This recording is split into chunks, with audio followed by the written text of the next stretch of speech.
Hi everyone, welcome to my channel. ಇವತ್ತು ಸಂಜೆ ಸ್ನ್ಯಾಕ್ಸಿಗೆ ಅಂತೇಳಿ ಅವಲಕ್ಕಿ ರಸನ ಮಾಡೋಣ ಅಂತ ಮಾಡ್ತಾಯಿದ್ದೀನಿ.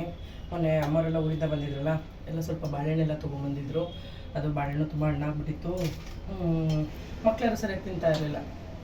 ಹಾಗಾಗಿ ಅದ್ರ ರಸನ ಮಾಡೋಣ ಅಂತ ಮಾಡಿದ್ದೀನಿ. ರೆಸಿಪಿ ಏನು ತೋರಿಸ್ತಾ ಇಲ್ಲ. ರೆಸಿಪಿ ನಾನು ಇದನ್ನೇ ಕಡಲೆಪುರಿ ಅಂದರೆ ಮಂಡಕ್ಕಿ, ನಮ್ಮ ಕಡೆ ಎಲ್ಲ ಮಂಡಕ್ಕಿ ಅಂತೀವಿ, ಅದರಲ್ಲಿ ನಾನು ರೆಸಿಪಿ ಮಾಡಿ ತೋರಿಸಿದ್ದೆ. ಹಾಗಾಗಿ ಇವತ್ತಿಗೆ ನಾನು ಅದರ ರೆಸಿಪಿ ಅಂತ ಏನು ತೋರಿಸ್ತಾ ಇಲ್ಲ. ಹಾಗೆ ಈಗ ಮಾಡೋದು ಮಾಡಿ ಈಗ ಮಕ್ಕಳಿಗೆಲ್ಲ ಸ್ನ್ಯಾಕ್ಸ್ ಕೊಟ್ಬಿಟ್ಟು ಸ್ವಲ್ಪ ಕೆಲಸ ಇದೆ, ಅದನ್ನೆಲ್ಲ ಮಾಡೋಣ ಅಂತ ಮಾಡ್ಕೊತಾ ಇದ್ದೀನಿ. ಇವತ್ತು ನಾನು ಮಂಡಕ್ಕಿ ಬದಲು ಅವಲಕ್ಕಿ ಹಾಕ್ಬಿಟ್ಟು ಮಾಡ್ತಾಯಿದ್ದೀನಿ. ಇದ್ದಿದ್ದು ಮಂಡಕ್ಕಿ ಎಲ್ಲ ಹೆಚ್ಚು ಹಾಕ್ಕೊಂಡು ಅದಕ್ಕೆ ಸ್ವಲ್ಪ ಬಾಳೆಹಣ್ಣೆ ಜಾಸ್ತಿ ಇದೆ, ಹಾಗಾಗಿ ಬೆಲ್ಲ ಸ್ವಲ್ಪನೇ ಕಮ್ಮಿನೇ ಹಾಕ್ಕೊತಾ ಇದ್ದೀನಿ. ಅದಕ್ಕೆ ಸ್ವಲ್ಪ ಡ್ರೈ ಫ್ರೂಟ್ಸ್ ಹಾಕ್ಕೊಂಡು, ಮನೆಯಲ್ಲಿ ಫ್ರೂಟ್ಸ್ ಏನಾದರೂ ಹಾಳಾಗುತ್ತೆ ಅಂತಂದರೆ ಅದನ್ನೇ ಯಾವ ಥರನಾದರೂ ನಾವು ಯೂಸ್ ಮಾಡ್ಕೋಬೇಕು, ಇಲ್ಲಾಂದರೆ ಸುಮ್ಮನೆ ವೇಸ್ಟ್ ಆಗುತ್ತೆ. ಮಕ್ಕಳುಗಳು ಬಾಳೆಹಣ್ಣು ಸ್ವಲ್ಪ ಗಟ್ಟಿ ಇದ್ದರೆ ತಿಂತಾರೆ, ಸ್ವಲ್ಪ ಏನಾದರೂ ಸ್ವಲ್ಪ ಕಲರ್ ಚೇಂಜ್ ಆಗ್ತಾ ಇದೆ ಲೈಟಾಗಿ ಅಂತಂದರೆ ಸಾಕು, ಮುಟ್ಟಲ್ಲ ಅಂತಾರೆ. ಹಾಗಾಗಿ ಅದು ನಾನು ಇವತ್ತು ಮಂಡಕ್ಕಿ ಏನು ಹಾಕಿಲ್ಲ, ಸ್ವಲ್ಪ ಗಟ್ಟಿ ಅವಲಕ್ಕಿನೇ ಸ್ವಲ್ಪ ನೆನೆಸ್ಬಿಟ್ಟು ಅದನ್ನು ಸ್ವಲ್ಪನೇ ಹಾಕ್ಕೊಂಡಿದ್ದೀನಿ. ಯಾಕೆಂದರೆ ಮಂಡಕ್ಕಿನೇ ಜಾಸ್ತಿ, ಅದು ಅವಲಕ್ಕಿ ಹಾಕಿದ್ದೀನಲ್ಲ, ಬಾಳೆಹಣ್ಣೆ ಜಾಸ್ತಿ ಇದೆ ಅಂದ್ಬಿಟ್ಟು ಸ್ವಲ್ಪನೇ ಹಾಕ್ಕೊಂಡು ಮಾಡ್ಕೊತಾ ಇದ್ದೀನಿ. ಅದು ತಂಗಿದಿರು, ಆಮೇಲೆ ತಮ್ಮನ ಹೆಂಡತಿ, ಅಮ್ಮ, ಮಕ್ಕಳುಗಳು ಎಲ್ಲರೂ ಇದ್ರಲ್ಲ, ಒಂದು ವಾರದಿಂದ ಅದು ಮನೆ ಒಂಥರ ಗಿಜಿ ಗಿಜಿ ಅಂತ ಅನ್ನಿಸ್ತಿತ್ತು. ಈಗ ಯಾರೂ ಇದ್ದಿರೋದಕ್ಕೆ ಒಂಥರ ಬೋರ್ ಅನ್ನೋ ಥರ ಆಗೋಗ್ಬಿಟ್ಟಿದೆ. ಏನು ಮಾಡೋಂಗಿಲ್ಲ,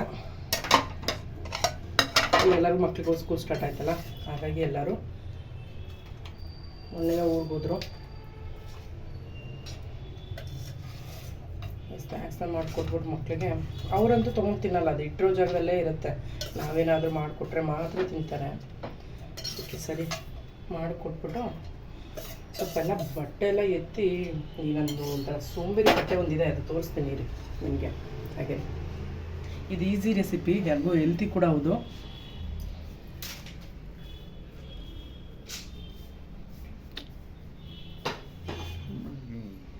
ಈಗ ಎಲ್ಲರೂ ಊರಿಗೆ ಹೋಗಿರೋದ್ರಿಂದ ಸ್ವಲ್ಪ ಬೇಜಾರಲ್ಲಿ ಬೆಳಗಿಂದ ಏನು ಕೆಲಸ ಸರಿಯಾಗಿ ಮಾಡೋಕ್ಕಾಗಿಲ್ಲ.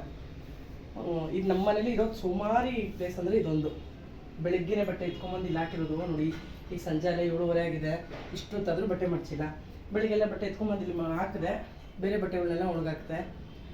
ಆಮೇಲೆ ಮಕ್ಳು ಯಾರು ಬಟ್ಟೆ ಮಡ್ಚ್ಕೊಳ್ಳಲ್ಲ, ನಾನೇ ಬಟ್ಟೆಗಳು ಮಡಚಿ ಇಡಬೇಕು. ಮಡಚಿ ಟಿಪಾಯಿ ಮೇಲೆ ಇಟ್ಟರೆ ಅವ್ರವ್ರ ಜಾಗಕ್ಕೆ ಎತ್ಕೊಂಡು ಹೋಗ್ತಾರೆ.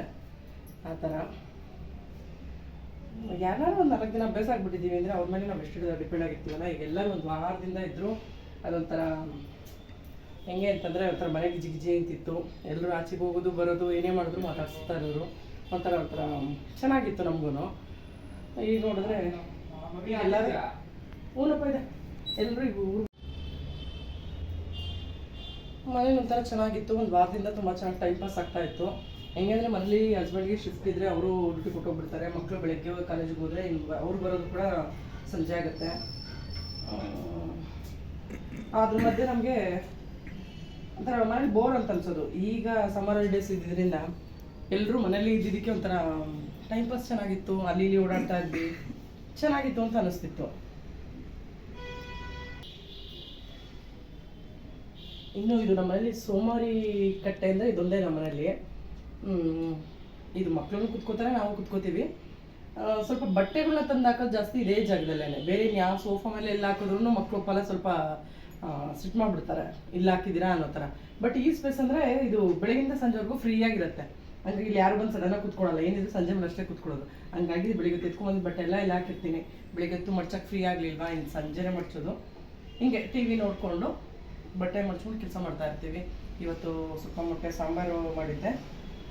ಈಗ ನೈಟ್ ಊಟಕ್ಕೆ ಈಗ ಬರೀ ಅನ್ನ ಮುದ್ದೆ ಮಾತ್ರ ಮಾಡ್ಕೋಬೇಕು. ಈಗ ಸ್ನ್ಯಾಕ್ಸ್ ಮಾಡ್ಕೊಟ್ನಲ್ಲ, ಈಗೆಲ್ಲ ಅದನ್ನು ತಿಂದುಬಿಟ್ಟು ಬಟ್ಟೆ ಮಡ್ಚೋದಷ್ಟೇ ಕೆಲಸ ಇರೋದು, ಅದನ್ನು ಮುಗಿಸ್ಕೋಬೇಕು. ಇನ್ನು ಇದನ್ನೇ ಬಗ್ಗೆ ಹೇಳಬೇಕು ಅಂತಂದರೆ, ಈ ಜೂಳ ತಂದು ಹೆಚ್ಚು ಕಮ್ಮಿ ಒಂದು 5 ಇಯರ್ಸ್ ಮೇಲಾಯಿತು. ಇದು ಮನೇಲಿ ಮಕ್ಳಿಗೆ ತುಂಬಾ ಫೇವ್ರೇಟು.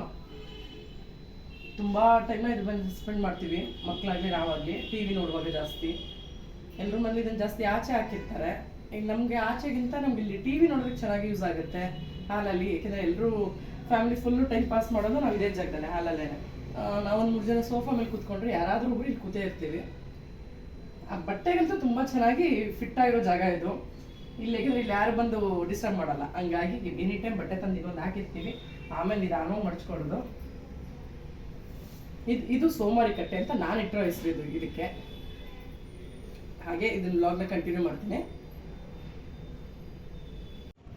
ಇದನ್ನ ಸೋಮಾರಿ ಕಟ್ಟೆ ಅಂತ ಯಾಕೆ ಕರಿತೀನಿ ಅಂತಂದ್ರೆ ಇದ್ರ ಮೇಲೆ ಯಾರೇ ಕೂತ್ಕೊಂಡ್ರು ಬೇಗ ಎದ್ದೊಳಲ್ಲ. ಇದಕ್ಕೆ ಒಂದಷ್ಟು ದಿನ ನೋಡಿ ನೋಡಿ ಆಮೇಲೆ ಇದಕ್ಕೆ ಸೋಮಾರಿ ಕಟ್ಟೆ ಅಂತ ಹೆಸರಿಟ್ಟಿದ್ದು. ಇದರಲ್ಲಿ ನನ್ನ ಮಕ್ಳು ಕೂತ್ರು ಅಷ್ಟೇನೆ, ಇಲ್ಲ ಟಿವಿ ನೋಡ್ತಾ ಹಾಗೆ ನಿದ್ದೆ ಮಾಡ್ಬಿಡ್ತಾರೆ.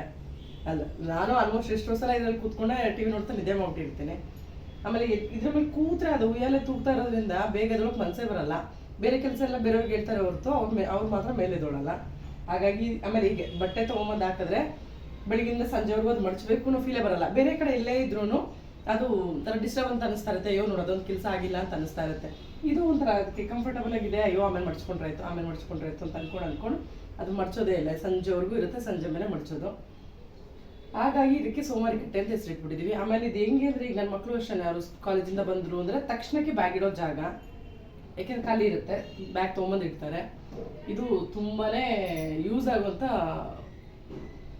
ಪ್ಲೇಸ್ ನಮ್ಮ ಮನೇಲಿ. ಹಾಗಾಗಿ ಇದಕ್ಕೆ ನಾನು ಸೋಮಾರಿ ಕಟ್ಟೆ ಅಂತ ಹೆಸರಿಟ್ಟಿದ್ದೀನಿ. ನಮ್ಮಲ್ಲಿ ಮಕ್ಕಳು ಬಂದರೂ ಅಷ್ಟೇ ಇದ್ರ ಮೇಲೆ ಜಾಸ್ತಿ ಆಟ ಆಡ್ತಾರೆ, ಜಾಸ್ತಿ ತೂಗ್ತಾ ಇರ್ತಾರೆ ಯಾವಾಗ್ಲೂ. ಅವರು ಅಷ್ಟೇ ಒಬ್ಬರಾದ್ಮೇಲೆ ಒಬ್ರು ಯಾರಾದ್ರೂ ಒಬ್ರು ಕೂತೇ ಇರ್ತಾರೆ. ಹಂಗಾಗಿ ಇದಕ್ಕೆ ನಾನು ಜಾಸ್ತಿ ಸೋಮಾರಿ ಕಟ್ಟೆ ಅಂತ ಹೆಸರು ನಾನು ಇಟ್ಕೊಂಡಿರೋದು ಇದಕ್ಕೆ. ಹಾಗೆ ಅಮ್ಮ ಊರಿಂದ ಸ್ವಲ್ಪ ಇರಳಿಕಾಯಿ ಎಲ್ಲ ತೊಗೊಂಬಂದಿದ್ದಾರೆ. ಅದರದೆಲ್ಲ ಸ್ವಲ್ಪ ಏನು ಉಪ್ಪಿನಕಾಯಿ ಹಾಕಬೇಕು. ತಂದೆ ಅಲ್ಲೇ ಒಂದು ವಾರ ಆಯ್ತಲ್ಲ, ಸ್ವಲ್ಪ ಒಂಚೂರು ಹಣ್ಣಾಗ್ಲಿ ತಾಗಿ ಸುಮ್ಮನೆ ಬಿಟ್ಟಿದ್ದೆ. ಈಗ ಅದೊಂಚೂರು ಉಪ್ಪಿನಕಾಯಿ ಹಾಕಬೇಕು. ಹಾಗೆ ಒಂದಿನ ಇರಳಿಕಾಯಿ ಚಿತ್ರಾನ್ನ ಮಾಡಬೇಕು. ಅದನ್ನೆಲ್ಲ ಮಾಡೋ ರೆಸಿಪಿ ನಿಮ್ಮ ಜೊತೆ ಈ ವ್ಲಾಗ್ ಜೊತೆನೇ ಶೇರ್ ಮಾಡ್ಕೋತೀನಿ. ಬನ್ನಿ ಕಂಟಿನ್ಯೂ ಮಾಡೋಣ. ಏನಾಯ್ತು, ನಾನಿವಾಗ ಮಾಡ್ತಾ ಇರೋದು ಇರಳಿಕಾಯಿ ಉಪ್ಪಿನಕಾಯಿ. ಅಮ್ಮ ಊರಿಂದ ತಂದಿರೋಂಥ ಇರಳಿಕಾಯಿ ಚೆನ್ನಾಗಿ ಹಣ್ಣಾಗಿತ್ತು, ಅದನ್ನು ಮಾಡೋಣ ಅಂತ ಮಾಡ್ತಾ ಇದ್ದೆ. ಇರಳಿಕಾಯಿನೆಲ್ಲ ನಾನು ಚಿಕ್ಕದಾಗಿ ಕಟ್ ಮಾಡಿ ತಿಟ್ಕೋತಾ ಇದ್ದೀನಿ. ಇರಳಿಕಾಯಿ ಉಪ್ಪಿನಕಾಯಿ ತುಂಬಾ ಒಳ್ಳೆಯದು.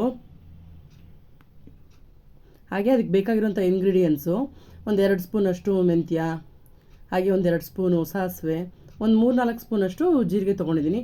ಕಮ್ಮಿ ಇಂಗ್ರೀಡಿಯೆಂಟ್ಸಲ್ಲಿ ಬೇಗನೆ ಮಾಡ್ಕೋಬೋದು.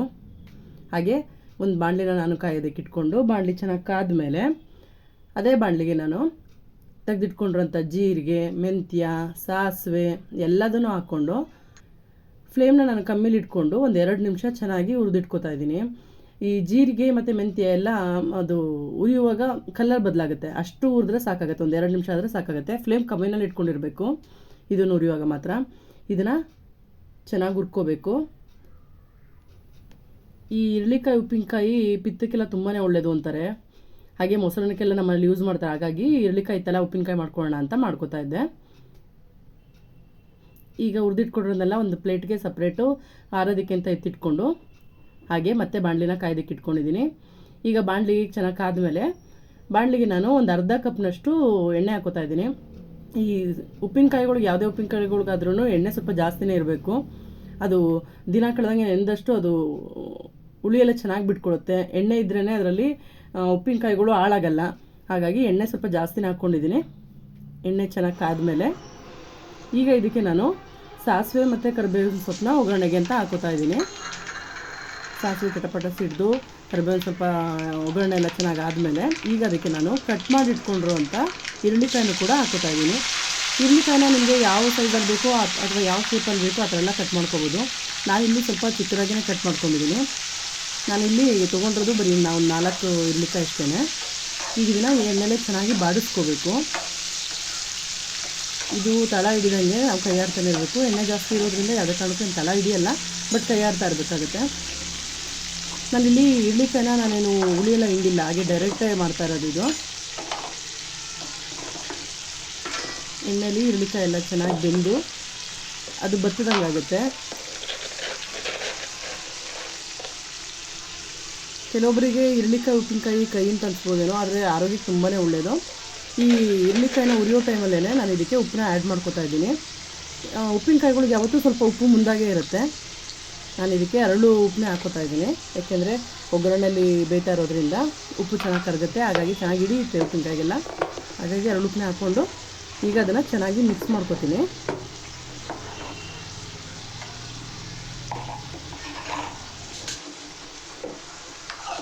ಇರಳಿಕಾಯಿನ ಅವಾಗವಾಗ ಕೈ ಆಡ್ತಾ ಇರಬೇಕು. ಇರಳಿಕಾಯಿ ಎಲ್ಲ ಚೆನ್ನಾಗಿ ಎಣ್ಣೆಯಲ್ಲಿ ಫ್ರೈ ಆಗಿದೆ. ಈಗ ಈ ಟೈಮಲ್ಲಿ ಇದಕ್ಕೆ ನಾವು ಅಚ್ಚ ಖಾರದ ಪುಡಿನ ಸೇರಿಸ್ಕೊತಾ ಇದ್ದೀನಿ. ಖಾರ ಹೇಗೆ ತಿಂತೀರಾ ಅವ್ರ ಮೇಲೆ ಡಿಪೆಂಡ್. ಇದು ನಾವು ಸ್ವಲ್ಪ ಖಾರ ಜಾಸ್ತಿನೇ ತಿನ್ನೋದ್ರಿಂದ ನಾನು ಇದಕ್ಕೆ ಒಂದು 2 ಸ್ಪೂನಷ್ಟು ಅಚ್ಚ ಪುಡಿ ಹಾಕ್ಕೊಂಡಿದ್ದೀನಿ. ಅದು ಹಾಕಿದ್ಮೇಲೆ ಗ್ಯಾಸ್ ಊರಿನ ಆಫ್ ಮಾಡಿಕೊಂಡು ಕೆಳಗೆ ಇಳಿಸ್ಕೊಂಡಿದ್ದೀನಿ. ಇಲ್ಲಿ ನಾವು ತೊಗೊಂಡಿದ್ದು ಹುರಿದಿಟ್ಕೊಂಡಿರೋಂಥದ್ದನ್ನೆಲ್ಲ ಮಿಕ್ಸಿ ಜಾರ್ಗೆ ಹಾಕಿ ಪೌಡ್ರ್ ಮಾಡಿಕೊಂಡು, ಉಪ್ಪಿನಕಾಯಿ ಸ್ವಲ್ಪ ತಣ್ಣಗಾದ್ಮೇಲೆ ಇದಕ್ಕೆ ಪೌಡ್ರನ್ನ ಹಾಕಿ ಮಿಕ್ಸ್ ಮಾಡ್ಕೊತಾ ಇದ್ದೀನಿ. ಪೌಡ್ರನ್ನ ಹಾಕಿದ್ಮೇಲೆ ಚೆನ್ನಾಗಿ ಮಿಕ್ಸ್ ಮಾಡ್ಕೋಬೇಕು. ಚೆನ್ನಾಗಿ ಮಿಕ್ಸ್ ಮಾಡಿ ಒಂದು ಡಬ್ಬಿನಲ್ಲಿ ತುಂಬಿ ಫ್ರಿಡ್ಜ್ನಲ್ಲಿ ಇಟ್ಕೊಂಡ್ರೆ ನಾವು ತುಂಬ ದಿನ ಸ್ಟೋರ್ ಮಾಡಿ ಇಟ್ಕೋಬೋದು. ಯಾವುದೇ ಕಾರಣಕ್ಕೂ ಒದ್ದೆಕಾಯಲ್ಲಿ ಮುಟ್ಟೋದು ಅಥವಾ ಒದ್ದೆಕಾಯಿನಲ್ಲಿ ಉಪ್ಪಿನಕಾಯಿನ ಹಾಕೊಳ್ಳೋದು ಇದನ್ನು ಮಾಡದೆ ಹೋದರೆ ನೀವು 3 ತಿಂಗಳು ಗಟ್ಟಲೆ ಇಟ್ಟರು ಏನೂ ಆಗೋಲ್ಲ, ಕೆಡೋದಿಲ್ಲ, ತುಂಬಾ ಚೆನ್ನಾಗಿರುತ್ತೆ.